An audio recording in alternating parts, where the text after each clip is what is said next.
for me to speak to you today.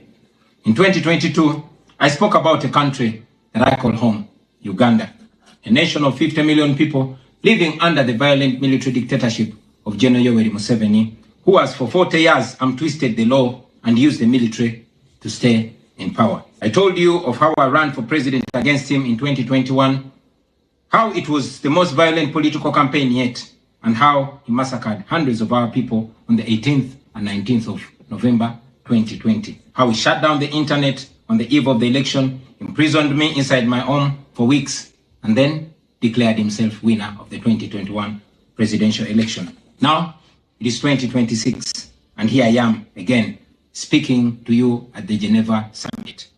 Nothing has changed for the better, only going from bad to worse. Despite what happened in 2021, we were driven by hope to give it another try.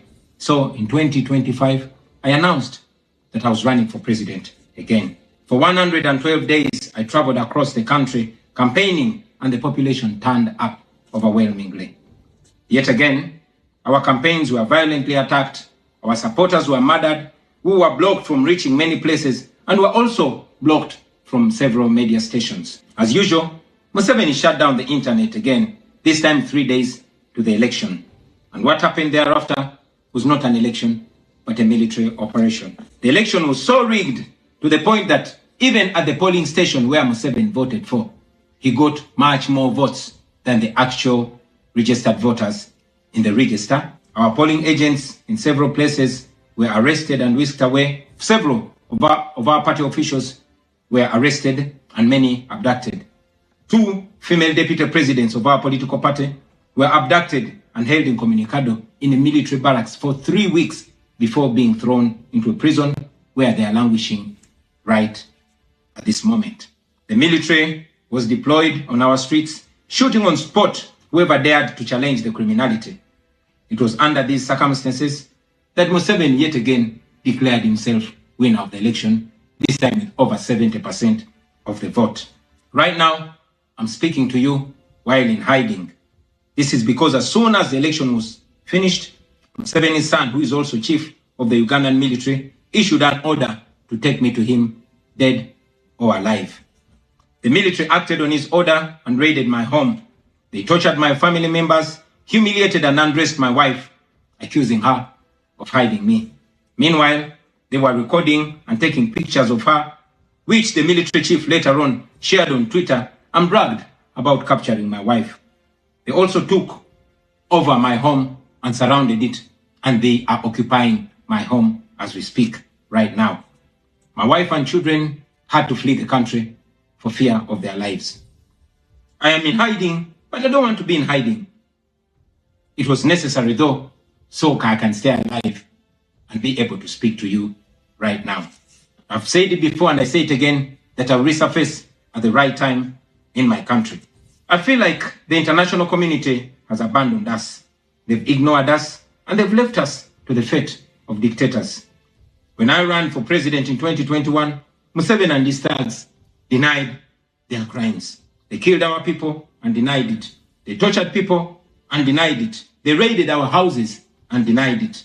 General Museveni has been a smart dictator because he puts on a suit, goes to the West and to the UN, speaks very nicely about democracy and human rights, but realistically, he does not mean any of those. He talks about our so-called Human Rights Commission in Uganda, but the same person closed the UN Human Rights Office in Uganda 2 years ago because they dared to question him about his atrocities. Now that is how he has been able to maintain a facade of democracy for 40 years and counting. But now Museveni is 83 years old, and his 51-year-old son, Muhoozi Kainerugaba, commands our military, the Uganda People's Defense Forces, more like Uganda's defense against his own people. And he's effectively in charge. Unlike his father, Muhoozi does not play the role of a good dictator. He openly and shamelessly says despicable things on social media. On Twitter, he openly confesses and brags about committing atrocities against the people of Uganda. When he was summoned by Parliament, he called Parliament a house of clowns and fools, and he threatened to arrest all of them.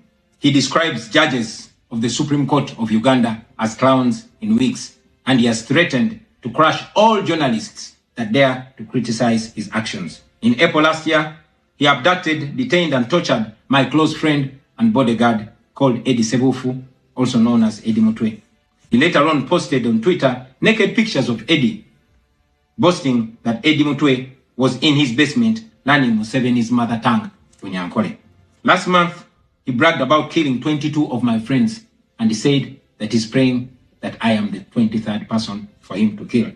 In other words, Museveni and his son no longer fear international retaliation for their crimes. They've been so emboldened by your lack of action. They know that they can murder their own people, imprison them, torture them, remove their fingernails, push needles down their testicles, and nothing will happen to them. Now, they're using rape as a weapon. Boys and girls, men and women, people of all ages have reported being sexually assaulted by Muhoozi's military. And it's not rare. The majority of the people that they capture and unlawfully imprison have reported being raped, whether men or women. It is no longer possible, ladies and gentlemen, for the international community to deny Museveni's violence and atrocities. It's all over social media. And today, I am talking about it to you. Now, this is our call to action. The way I see it, if the international community continues to be complacent, then Uganda will go from bad to worse. Museveni and his son's military will massacre many more innocent Ugandans. You, ladies and gentlemen, in the Western world, will be forced to grapple with millions of Ugandan refugees pouring into your countries. And maybe then, the international community will come and commiserate with the people of Uganda, just like they did after the genocide in Rwanda, but it was too late. The second option is that the international community rises to the occasion.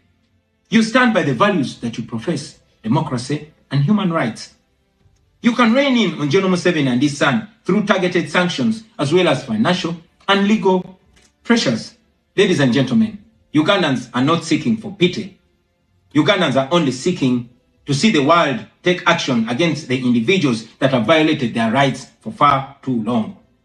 Those that have abused democracy with impunity should be the starting point. Please sanction these individuals. Sanction General Museveni. Sanction General Muhoozi. Sanction all the police and military officers that are responsible for gross human rights violations. Sanction those commanders. Sanction the judicial officers that have aided criminality through deliberately misinterpreting the law or skewing it. Those that normalize electoral fraud. Those that remand to prison suspects that should actually be sent to hospital.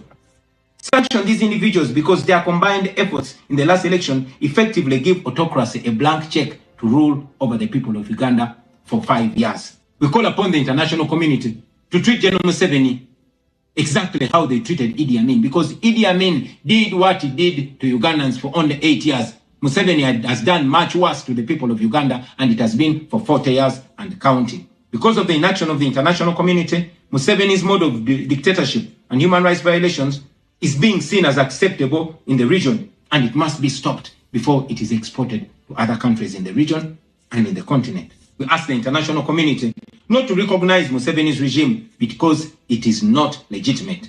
Please terminate any forms of cooperation with this government because he is not legitimate. On our end, as the people of Uganda, we are committed to non-violent means of changing our country, non-violent means of putting an end to this 40-year-old dictatorship. And you can be sure that the people of Uganda will sooner or later free themselves, because oppressed people cannot stay oppressed forever. With your help, friends, with the help of the international community and development partners, we can change our country. We can liberate Uganda before it is too late. I thank you for listening to me, for God and my country.